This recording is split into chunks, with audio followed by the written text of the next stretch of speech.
반갑습니다. 네.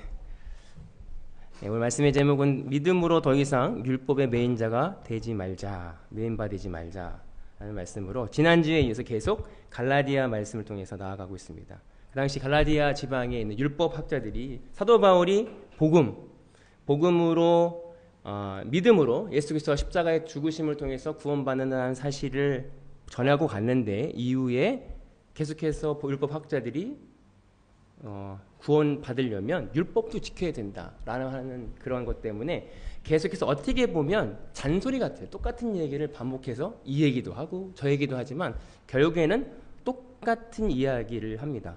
우리가 매주 말씀을 듣고 매일 성경을 읽으면서 같은 말인데 우리가 왜 같은 말을 여러 번 반복해서 잔소리같이 듣고 있냐면 조금의 빈틈이 생기면 우리의 원래의 본성으로 돌아갈 수 있기 때문에 우리는 그 방향성과 그 위치를 점검하기 위해서 매일매일 우리가 말씀을 듣고 이야기합니다. 그리고 우리가 나누는 것도 어떻게 보면 똑같은 얘기를 나눌 수 있어요. 그리고 오래전 얘기 어떻게 보면 그만 좀 얘기하지 할 수도 있는데 정말 은혜 가운데 하나님을 만나고 하나님을 경험한 얘기는 얘기를 하면 할수록 새로운 느낌이 있어요. 얘기를 하고 오늘 전에 얘기도 했는데 오늘 또 얘기했는데 내가 더하는 느낌은 다르고 매일매일 새로운 느낌이 우리에게 일 수 있는 게 바로 성경이고 우리의 나눔이고 성령님께서 우리에게 해주신 일들인 것 같아요. 아무리 똑같은 얘기를 해도 느낌이 다르다는 거죠. 오늘 저와 여러분들이 바라는 것은 오늘 말씀이 새로운 말씀이 아니지만 새로운 말씀처럼 받아들여질 수 있는 저와 여러분들이 되기를 소망합니다. 우리가 원하든 원하지 않든 우리는 무엇인가 믿고 살아갑니다. 세상 사람들은요, 세상의 가치를 믿어요. 돈을 믿죠. 돈을 믿으면 돈을 어떻게 뭘 할지를 바라보고 거기에 엄청난 노력을 합니다. 어딘가에 믿는다는 것은 어딘가에 매여 있다는 것을 의미합니다. 그래서 우리는 무언가에 매여서 살아가요. 돈이든 자녀든 건강이든 명예든 그 모든 것을 매여서 살아가는데 왜 매여 있지? 무엇인가에 매여 있지라는 것을 파고 또 파고 또 파고 들어가다 보면 뭐가 남냐면 이기적인 나밖에 안 남아요. 결국 그 매여 있는 거의 중심의 끝에는 이기적인 나 때문에 자녀가 필요한 거고요. 나의 어떤 이익 때문에 돈이 필요한 거고 내가 원하는 무엇 때문에 건강이 필요한 거고 내가 이루고 싶은 꿈이 있기 때문에 명예가 필요한 거지 타인을 위한 게 없어요. 우리가 매여 있는 것의 그 중심에 내가 있다는 사실을 깨달아질 때 그렇구나. 성경에서 모든 말씀이 왜 예수님이 나를 쫓아오려거든 나를 부인하고 나를 쫓으라고 자기 십자가를 지고 나를 쫓으라고 말씀하시는지를 말씀하고 있다는 거예요. 왜냐하면 인간의 죄성이 나로부터 시작됐다는 거예요. 내가 드러나고 내가 뭔가 하고 싶은 그 나가 있기 때문에 오늘 예수님께서 말씀하시는 건 나를 부인하라는 것입니다. 그래서 성경은 모든 것이 부인해야 되는데 그게 율법으로 가능한 건가? 제가 다 아시다시피 딸아이가 4명 있잖아요. 그래서 제가 여기서 이름을 거론하기는 조금 그 아이의 프라이버시가 있으니까 셋째 딸과 넷째 딸이 있습니다. 셋째 딸과 넷째 딸이 잘 싸워요. 아내도 있지만 잘 싸웁니다. 근데 이 싸움 시작이 조금 거칠어지면 육체적인 싸움까지, 폭력까지 이루어집니다. 막 때리기도 하고 머리를 끌어당기기도 하고 자주 싸우다 보니까 제가 이제 셋째 딸에게 물어봤어요. 왜 이렇게 때리냐? 때리면 안 되는 거 아니야? 그러면 얘가 나에게 때릴 수밖에 없는 상황을 만들어서 때렸다라고 얘기를 해요.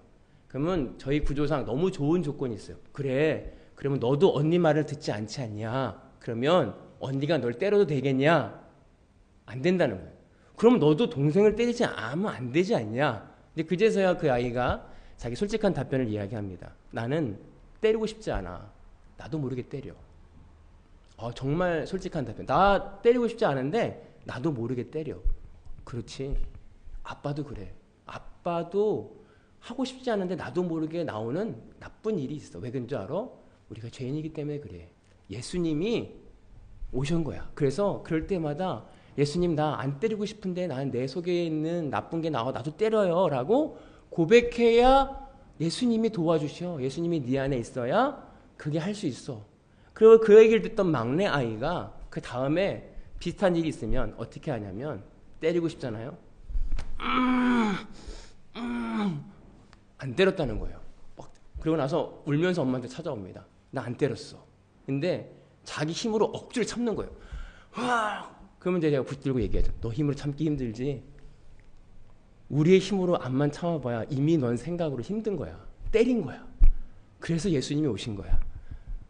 우리 율법이라는 게 내가 실제로 했던, 내가 내 힘으로 안간힘을 쓰고 참던, 사실은 율법 안에서의 같은 죄성에 가진 인간이라는 거예요. 안 때려서 물론 더 힘들었지라고 할 수 있지만 그 힘듦이 그 육체적으로 얼마나 큰 힘듦이 있겠어요. 때리고 싶은데 억지로 참아야 되는. 근데 예수님이 오셔서 참 자유함을 주시는 건 내 스스로 참는 게 아니라 예수님이 내 안에 계셔서 그 일이 데미지가 있는 게 아니라 참아지게 되는 것을 경험하는 것. 이 진리가 너희를 자유케 하리라 라고 하는 것. 그래서 아이가 그래서 십자가에 죽으신 거야. 예수님이 오신 이유가 내 힘과 능력으로 참는 게 아니라 십자가에서 죽을 때 내가 힘든 나, 미워하는 내가 십자가에서 온전히 죽을 때 더 이상 그 환경과 그 일이 나에겐 데미지가 없는 거야. 그것을 경험하는 게 예수님의 십자가를 믿는 믿음이다라고 얘기를 하죠.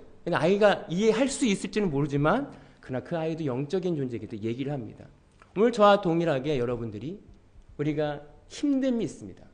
육체에 매여서 율법에 매여서 힘든 상황들이 있어요. 그 상황 가운데 믿음은 뭐냐면 나는 할 수 없지만 내가 죽을 때 십자가에서 예수님과 함께 죽음을 통해서 그 믿음을 통해서 내 안에 계신 예수님이 할 수 있다. 우리는 율법이라고 하는 건 내 스스로 거룩해질 수도 있다고 믿는 겁니다. 율법학자들은 내가 내 행위로 내가 참음을 통해서 내가 거룩해질 수 있다고 믿는 건데 실상 율법은 생각만 해도 죄니까 내 스스로는 할 수 없다는 것을 깨닫는 게 율법의 목적이다라고 하는 거예요. 오늘 저와 여러분들이 말씀을 통해서 율법에서 자유함을 얻는 예수 그리스도의 은혜를 통해서 참 자유를 누리는 저와 여러분들이 되기를 소망합니다. 15절에 이렇게 말씀하시죠. 형제들아 내가 사람의 예대로 말하노니 사람의 언약이라도 정한 후에 아무도 폐하거나 더하지 못하느니라. 16절에 이 약속들은 아브라함과 그 자손에게 말씀하신 것인데 여럿을 가리켜 그 자손이라 하지 아니하시고 오직 한 사람을 가리켜 내 자손이라 하였으니 곧 그리스도야 라고 말씀하고 있죠. 오늘 15절과 16절에 사도 바울이 그러면 율법이라고 하는 게 아브라함의 언약 전에 생긴 거야? 아니죠. 아브라함과 하나님이 독단적으로 하나님이 아브라함을 선택해서 내가 너를 큰 민족으로 이루겠고 믿음의 조상이 될 거야. 복의 근원이 될 거야 라고 얘기한 한 후에 430년 후에 모세가 율법을 받은 거죠. 그러면 그 율법이 뭐야? 먼저가 어떤 거야? 율법이 먼저가 아니라 언약이 먼저인데 그 언약은 자손들이 아니라 자손 한 사람 예수님을 통해서 완성될 거야. 이루어질 거야 라고 했는데 거기에 빼거나 더할 수 없다는 거예요. 그 율법이 그 언약을 어떻게 변경하거나 폐할 수 없다라고 오늘 사도 바울은 이야기합니다. 율법보다 더 위에 있는 게 하나님의 언약이라고 하는 거예요. 여러분 우리가 아브라함을 통해서 이야기가 잘 보고 있잖아요. 하나님은 아브라함이 큰 민족을 이룬다. 그리고 너는 복의 근원이 되겠다는 하나님이 불러냈어요. 그래서 본토 친척 아비집을 떠나서 지시할 땅으로 가고 있었어요. 아브라함이 나이가 들었을 때 사라가 아브라함 하나님이 말씀하신 게 이거 나 이미 끝났어. 나 이미 끝났어. 여자로서 더 이상 아이를 생산할 수 없으니 내가 생각하기엔 하나님이 내 몸종 하갈에 들어가서 그 하갈을 통해서 자손을 택하시는 것 같아요 라고 인간의 생각으로 플러스 마이너스를 해서 실제로 아브라함이 그렇게 해서 이스마엘을 얻게 됩니다. 여러분 우리가 생각할 때 우리의 인간의 노력과 율법적인 행위로도 하나님이 열매를 맺게도 허락하신다는 거예요. 그러나 하나님의 뜻은 아니라는 거예요. 아브라함이 그 몸종 하갈과 함께 동침해서 이스마엘이라는 아들을 가짐을 통해서 얼마나 지금까지 중동 지역에 전쟁이 있는지 몰라요.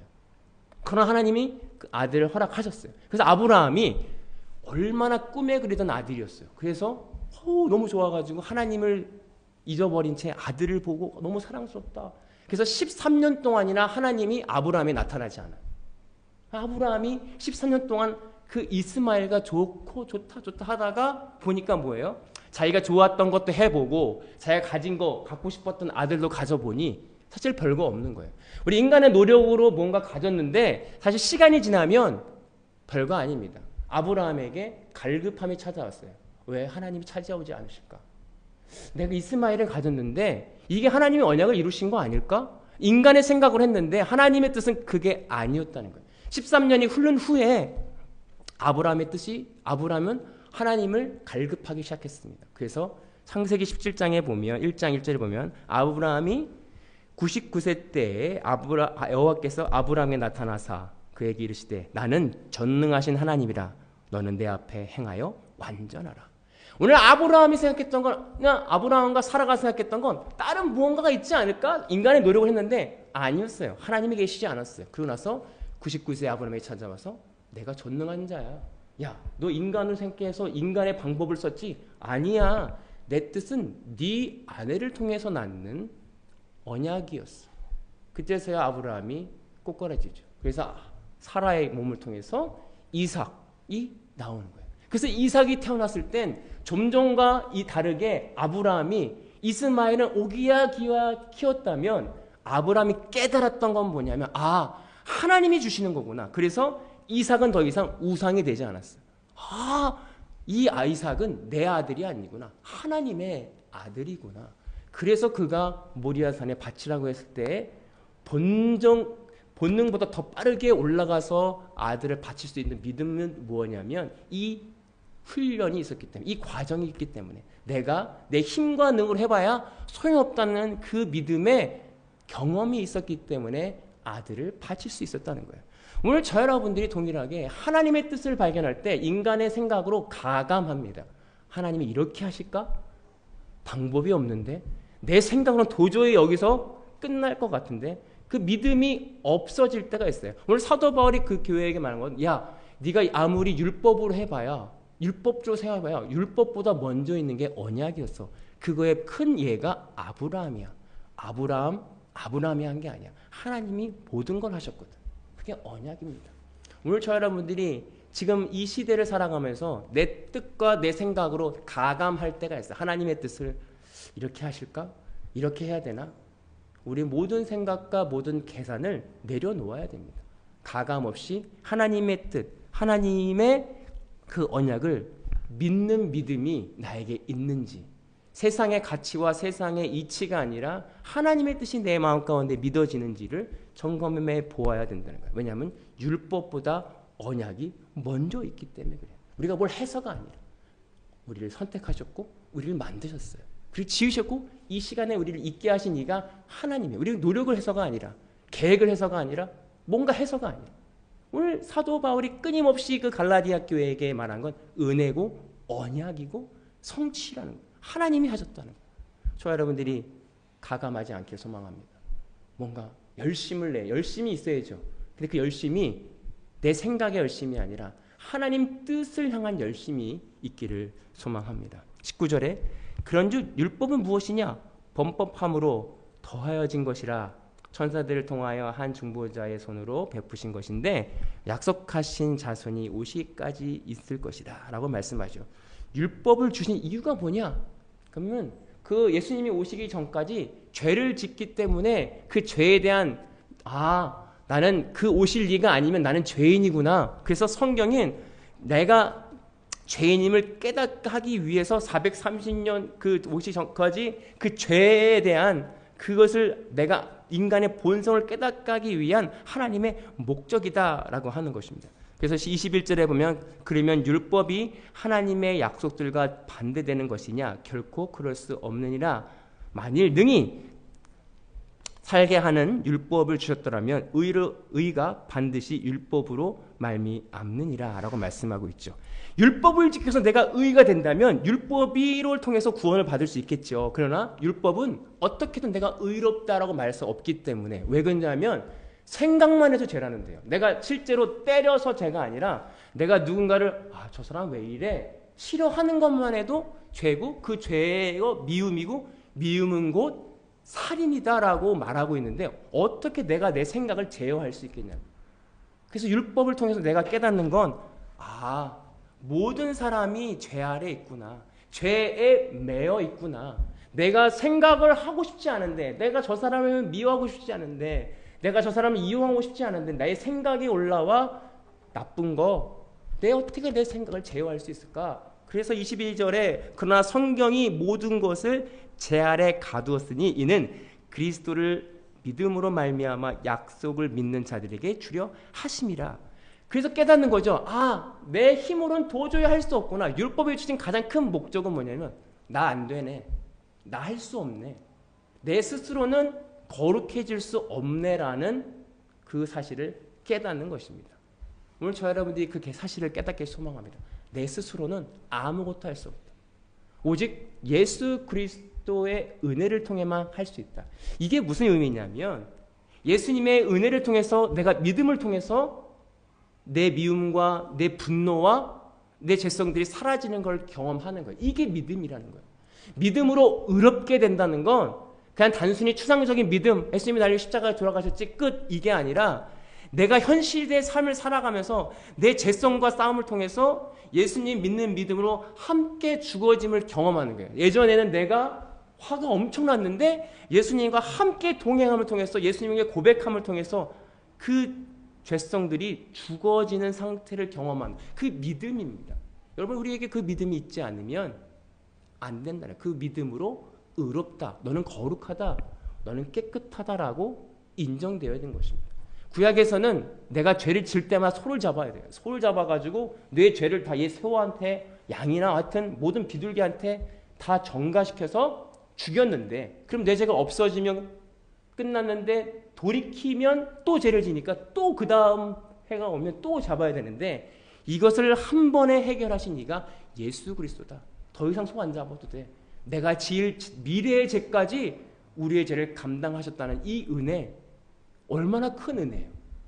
알고 있지만 이걸 생각할 때마다 감동이 돼야 되는데 그렇지 내가 앞으로 지을 때까지 다 죽으셨지 이 정도의 감동이 아니라 자유를 주시는구나. 매여 있게 하지 않고 더 이상 그 아래에 있지 않고 기쁨을 준다. 이게 감동으로 다가올 수 있는 저와 여러분들이 되기를 소망합니다. 그래서 22절에 보면 22절에 그래서 23절에 요한복음 8장 22절에 진리를 알지니 진리가 너희를 자유케 하리라. 여러분이 진리를 알지니 진리가 너희를 자유케 한다는 건 더 이상 율법에 매여 있어서 내가 이렇게 하면 저 사람이 이렇게 하지 않을까? 그래 이렇게 해야지. 내가 이렇게 해야 하나님이 좋아하지 않을까? 그런 매여 있는 내가 누군가의 눈치를 보고 거기에 매여 있는 자가 아니라 내가 완전히 그리스도와 함께 죽을 때 더 이상 자유한 거죠. 그리고 누군가를 미워하는 마음이 들 때 담대하게 예수 그리스도께 말할 수 있습니다. 하나님, 제가 누구를 미워합니다. 내가 누구를 정죄합니다. 내가 누구를 싫어합니다. 내가 이런 상황에 내가 내 스스로가 화가 납니다. 내 스스로가 나를 미워합니다라고 더 이상 정죄가 아니라 예수님 앞에 나아갈 수 있는 자유. 그래서 그 진리가 너희를 자유케 하리라. 그것을 우리 누려갈 수 있는 저와 여러분들이 되기를 소망합니다. 많은 사람들이 매여 있어요. 많은 사람들이 갇혀 있습니다. 이렇게 하면 누군가가 날 나쁘다고 하지 않을까? 누군가가 날 판단하지 않을까? 이렇게 가면 내 외모를 보고 누가 이상하다고 하지 않을까? 순간순간 올라오는 내 스스로의 판단이 우리를 매엽게 한다는 것이죠. 그러나 진리가 너희를 자유케 하리라. 저 여러분들이 이 진리에서 오는 참 자유를 경험하는 저 여러분들이 되기를 소망합니다. 23절에 믿음이 오기 전에 우리를 율법 아래 매인 바 되고 계시될 믿음의 때까지 갇혔느니라. 믿음의 때까지 갇혔어요. 믿음의 때까지. 여러분 믿기 전까지는 예수 그리스도를 온전히 믿기 전까지는 우리가 갇혀 있다는 사실이에요. 사도 바울이 말씀하시죠. 네가 더 이상 죄 아래 법에 있지 아니하고. 여러분 룰은요 어디 법 아래에 있는 거죠. 더 이상 성령의 법에 있다라고 하는 건 성령님의 오심을 통해서 더 이상 죄 안에 있는 게 아니라 죄 안에 있다는 건 내가 가지고 있는 습성, 내가 가지고 있는 가치관에 영향을 받아요. 그러나 성령님 안에 있으면 성령님의 가치관과 성령님의 영향력을 통해서 자유함을 누리는, 그것을 경험하는 저와 여러분들이 되기를 소망합니다. 이 4절에 이같이 율법이 우리를 그리스도께 인도하는 초등교사가 되어 우리로 하여금 믿음으로 말미암아 의롭다 함을 얻으려 함이라라고 말씀하고 있죠. 여러분, 이 율법이라고 하는 초등학문, 여기서 가정교사라고 얘기하는데 율법을 통해서 우리를 믿음으로 견인합니다. 나는 할 수 없고 나는 아무것도 아니라는 사실을 깨달을 때 오직 예수님만이, 예수 그리스도만이 나에게 참 자유함을 주시는 거라는 것을 깨닫게 하는 그 믿음을 소유할 때 우리에게 기쁨이 넘쳐요. 이 세상을 이길 수 있는 그 힘을 주신다는 거예요. 오늘 저 여러분들이 이 힘을 누리길 소망합니다. 자유함을 누리길 소망합니다. 오늘 사도 바울이 매번 잔소리 같고 똑같은 얘기 같고, 그러나 중요한 이야기고 이것은 들을 때마다 새롭기 때문에 그에게 강조한 것처럼 너에게 내 인생 가운데 난 현재 무엇을 지금 두려워하고 있는가, 무엇을 초조해하고 있는가, 무엇을 강박해서 이거 하는 데면 안 되는데 지금 무엇을 따라 가려고 하고 있는가, 그것이 내 죄성에 매여 있는 것이라면 내려놓고 예수님의 십자가 앞에 죽음을 통해서 하나님께서 주시는 참 자유함을 경험하는 저와 여러분들이 되기를 소망합니다. 그래서 그 사슬에서, 율법의 사슬에서 노여움을 받는, 그래서 참 자유함을 경험하는 저와 여러분들이 되기를 소망합니다. 기도하겠습니다. 사랑의 주님, 우리의 죄를 위해서 예수님이 이 땅에 오셨고 대신 죽으셨습니다. 대신 죽으신 그 은혜를 알고도 우리는 여전히 죄에 매여서 그 죄의 법 아래 살아가고 있는지 우리를 점검해 보기를 소망합니다. 하늘에 소망을 두지 못하고 여전히 땅에서 힘든 상황을 살고 있습니다. 때론 두렵고 때론 원망스럽고 때론 힘이 없어갑니다. 또 때론 내 힘과 능력으로 차선책이나 플랜 B를 생각합니다. 그러나 오늘 말씀을 통해서 사도 바울이 말하신 건 예수님, 하나님이 주신 그 언약은 이미 정해져 있고 우리에게 향하신 그 은혜, 율법을 통해서 우리가 할 수 없다는 것을 깨닫게 하셔서 온전히 그 살아계신 예수 그리스도의 은혜, 그 복음의 능력을 경험할 수 있는 오늘 저와 여러분들이 우리 모두가 될 수 있도록 인도하여 주옵소서. 감사드리며 예수님의 이름으로 기도하옵나이다. 아멘.